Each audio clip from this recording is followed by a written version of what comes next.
Allora, volevo un attimo accennare anche al discorso dei campi, perché è molto anche interessante un attimo, che c'è un messaggio che magari ci riporta sui nostri temi. A noi italiani manca il senso dello Stato. Al nord ci lamentiamo di Roma ladrona, al sud si lamentano dei polentoni del nord. In altri paesi come Francia lottano per un unico problema, tutti concentrati verso un obiettivo da Tolosa a Parigi. Quando protestano mettono davvero in ginocchio il paese, questa è la differenza.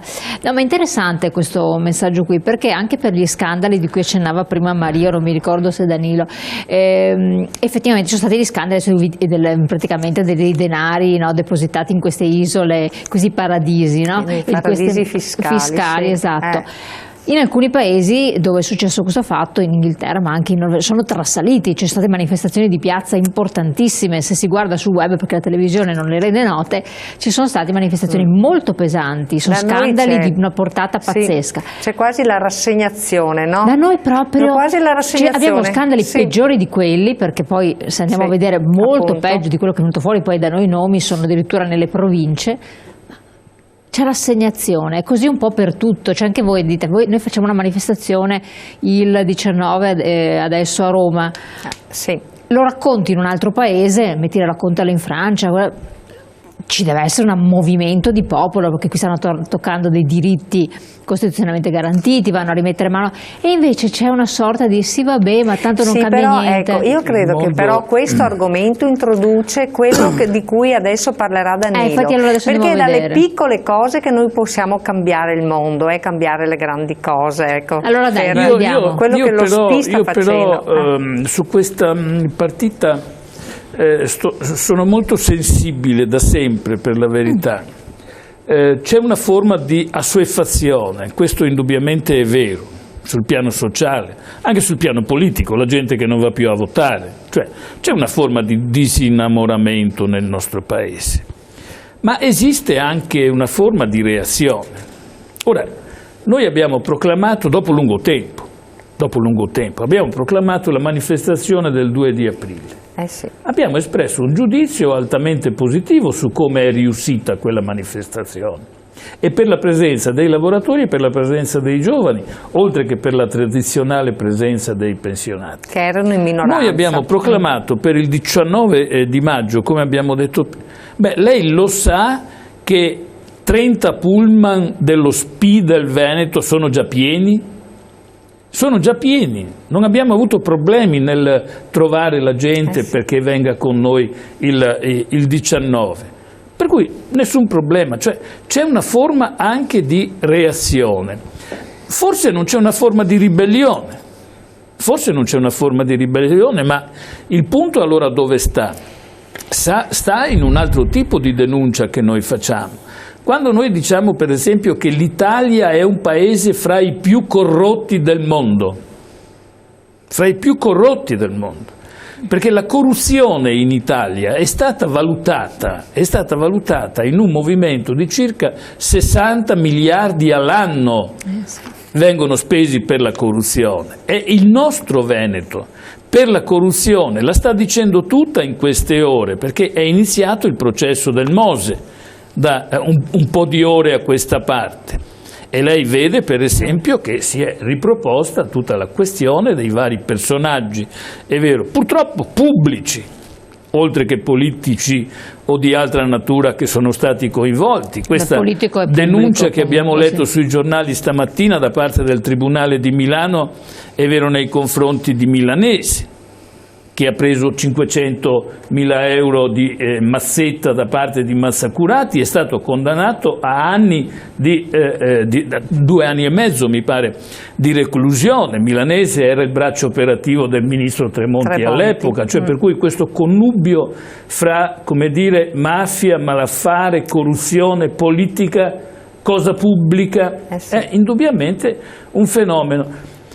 Noi però siamo solo qui a denunciarli questi fatti e riscontrare che non c'è una conseguente azione repressiva da parte dello Stato, da parte del pubblico.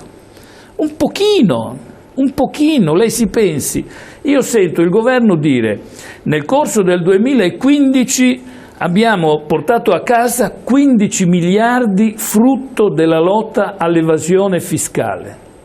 Siccome sono 2 miliardi di più, perché erano 13 nel 2014, evviva grande suono di campane. Ma il problema vero è che in Italia si è conteggiato da parte pubblica, non da parte sindacale, che sono 170 i miliardi di evasione fiscale. E poi mi vieni a parlare di coperta corta. E abbiamo perfettamente capito che si tenta di criminalizzare il cittadino italiano che non si fa dare lo scontrino quando va a prendere il caffè al bar o magari tenta di non pagare il biglietto dell'autobus, una criminalizzazione di questa natura per nascondere poi dopo invece quelli che sono i veri colpevoli. Allora, vede, noi continuiamo a denunciare che l'Italia è messa male da questo punto di vista qua. La dice tutta porta a porta di Vespa con l'intervista al figlio di Reina, la dice tutta. Di conseguenza... Ma lì è per alzare gli ascolti, le finalità. Ecco, però il problema vero qual è? È che noi siamo impegnati come sindacato per portare avanti delle battaglie sul terreno, diciamo così, della difesa del reddito, delle battaglie sulla difesa della sanità pubblica, è vero, ma noi siamo altrettanto impegnati per tentare di costruire un paese, come dire, verso uno sviluppo che coincida con quelli che sono i valori, con quelle che sono le credenze che noi abbiamo tentato di praticare quando eravamo giovani. Ma a questo proposito allacciamoci anche al discorso dei campi che state organizzando. Ma sì, sulla questione dei campi, io essendone poi il coordinatore a livello veneto per quanto riguarda la CGIL, per quanto riguarda lo SPI, voglio fare questo punto il 15 di aprile. Siamo molto soddisfatti per la partecipazione, per le risposte che la gente ci sta dando. Maria lo sa, faremo il punto, ma come dire, l'anno scolastico termina ai primi di giugno.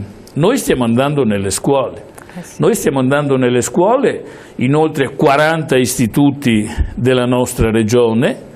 Siamo stati l'altro ieri a Badia Polesine, è vero, siamo stati l'altro ieri a Piove di Sacco, sono stato io 2 giorni fa a Portogruaro, 200 studenti dei vari istituti professionali. Quindi c'è una curiosità da parte dei giovani. Ma c'è anche attenzione, me lo lasci dire, perché 200 ragazzi che trovano, nel caso specifico c'erano i rappresentanti di Libera con Don Pino, i rappresentanti della cooperativa del Marro che lavora quei terreni confiscati alla mafia, c'eravamo noi del sindacato, ma la somma mi porta a dire 200 ragazzi che ti ascoltano per 2 ore e che riflettono su questa problematica di contrasto alla mafia, è vero, di una mafia dove la dobbiamo aggiornare il concetto.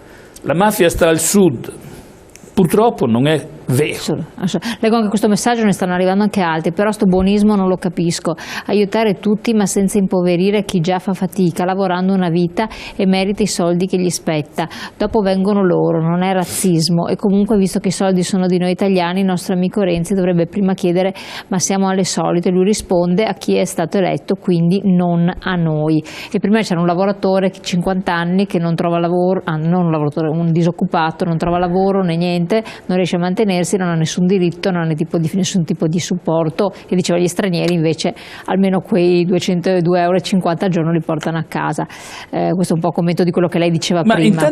Intanto noi dobbiamo commisurare anche l'alto valore dell'immigrazione, perché questa è gente che viene via da condizioni, come dire, molto gramme, sia per quanto riguarda la guerra, per quanto riguarda la sopravvivenza, per quanto riguarda la fame e la povertà. Ma noi abbiamo bisogno di queste persone? Adesso non più, volta sì. Io dico guardiamoci un po' attorno, perché per esempio ci sono alcune amministrazioni comunali, ci sono livelli di Confindustria o di altre associazioni datoriali che con noi hanno sottoscritto degli accordi a proposito anche di un possibile impiego di questi lavoratori. Certamente non in produzione, perché magari non hanno neanche le carte in regola, come si suol dire, non hanno neanche la cittadinanza. Però noi siamo riusciti a trovare occasioni di lavoro, per cui c'è un apporto positivo anche per quanto riguarda la produzione, per quanto riguarda lo stare assieme nelle città. Poi tra l'altro, io non lo so, adesso confrontiamoci nel dettaglio. Io vedo che la gente è molto più avanti dei nostri politici, è molto più avanti dei nostri politici. Certamente, l'inserimento crea problemi, l'arrivo di altre persone creano problemi, l'arrivo poi di altre persone che consideriamo di altra natura, provenienti da altre parti del mondo, con valori per noi sconosciuti, crea problemi. Io però alla lunga vedo che la gente si adopera.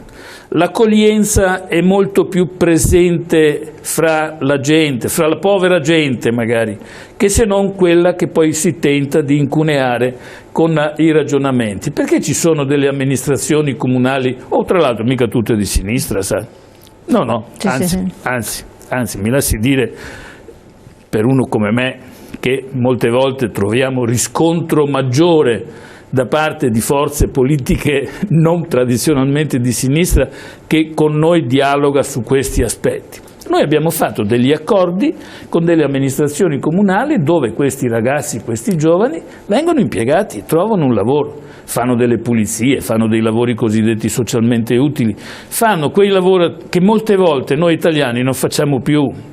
Questo è il punto vero. E comunque io invito la gente a pensare alla ricchezza che questa gente porta, non a un magna magna di denaro pubblico nostro che potrebbe andare da un'altra parte, di ricchezza. Perché in Italia le statistiche, adesso sarebbe molto lunga, stiamo diventando troppo vecchi, la gente assomiglia più a me, alla mia età. L'Italia è un paese che va verso giù. Ma questo c'è Noi abbiamo bisogno di questi giovani, di queste nuove forze. Questi giovani, e purtroppo anche i nostri giovani di conseguenza, leggo ancora un altro messaggio: andate a Udine e vedete quanto servono, stipati in stazione a dormire, ne ho contati 50 nei parchi giochi, non bambini ma loro, rotonde con un po' di verde, loro, andate a vedere, questo è come li utilizziamo. Io vengo da Portogruaro e conosco bene Udine, so anche una cosa, che una politica di accoglienza, la politica dell'accoglienza non la si fa dappertutto. Quando il prefetto della provincia di Venezia convoca i 44 sindaci della provincia di Venezia, perché questo è il numero dei comuni a Venezia, 44, e si presentano solo in 13, questo la dice lunga. Per forza che sono costretti di rimanere per strada, nei giardini, nelle aiuole. Forse per non forza, hanno possibilità, perché non c'è, come dire, la comunità che si fa carico di questa cosa. Ma se non hanno gli spazi, le strutture... Signora, ci sono gli spazi, ci sono appartamenti sfitti da lungo tempo. Di privati? Di privati. Ma se il privato non vuole darlo a queste persone... No, per carità, io non voglio criminalizzare la cosa, però voglio far presente che c'è un problema di edilizia esistente che potrebbe essere tranquillamente utilizzata. Anche capannoni, anche fabbriche, anche luoghi che fino a ieri facevano parte del nostro Veneto produttivo e che adesso sono dismessi. Oppure anche la questione che noi abbiamo visto in questi giorni. Io per esempio pongo un problema. Parlando proprio così, vediamo anche delle foto poi magari. Io pongo un problema. Noi abbiamo dei beni confiscati alla mafia nel nostro Veneto. La stragrande maggioranza di questi beni, è vero, non sono per essere produttivi, perché noi abbiamo solo 4 realtà che possono essere definite aziende. Ci sono residenze, sono case, sono garage, sono appunto luoghi, uffici, luoghi di questa natura. Ecco, perché non si fa un ragionamento su come i comuni utilizzano queste decine di appartamenti Eh sì che avete il grafico, perché a Venezia ci sono per esempio 60 beni confiscati, oppure qui a Padova è vero ci sono 36 beni confiscati, a Verona ci sono 54 beni confiscati, sappiamo quanti sono, dove sono, eccetera. Lei mi vuole dire che alcuni di questi beni non possono essere utilizzati per ospitare delle persone, per ospitare dei ragazzi? Questo è il punto. Per cui c'è una prevenzione anche ideologica. Quando si dice prima i veneti, discorsi di queste ore, dei giornali di oggi, prima i veneti, ma cosa vuol dire prima i veneti? Io dico che noi dobbiamo ragionare tutto tondo, dobbiamo farci carico di una politica di accoglienza, di una politica di, come dire, di bontà nei confronti degli altri, nei confronti del diverso. Certamente questa gente non è oggi inseribile nel nostro processo produttivo, non conosce la lingua. E solo alcune scuole si sono dichiarate disposte di prenderli per insegnargli un minimo di italiano. Se no noi che cosa stiamo vedendo? Io sto vedendo che molte professoresse, molto personale della scuola, è vero, e non solo ex CGIL, personale della scuola che è in pensione, ma che a livello di volontariato sul territorio si sta prodigando per insegnare a queste persone, a questi ragazzi prevalentemente, la lingua, se non altro, i primordi. La lingua, anche perché lei ha visto chi sono. Infatti, sono giovani, prevalentemente maschi, perché le donne, i bambini li hanno lasciati a casa per larghissima parte. Qualcuno ci è arrivato anche qua in Italia, tant'è vero che io sono preoccupato di questi minori scomparsi. Infatti là ci sarebbe da vedere. Minori, non delinquenti, ragazzi scomparsi. Infatti là c'è da preoccuparsi. Un attimo solo devo interrompere perché c'è la pubblicità. Pochi secondi poi torniamo con voi.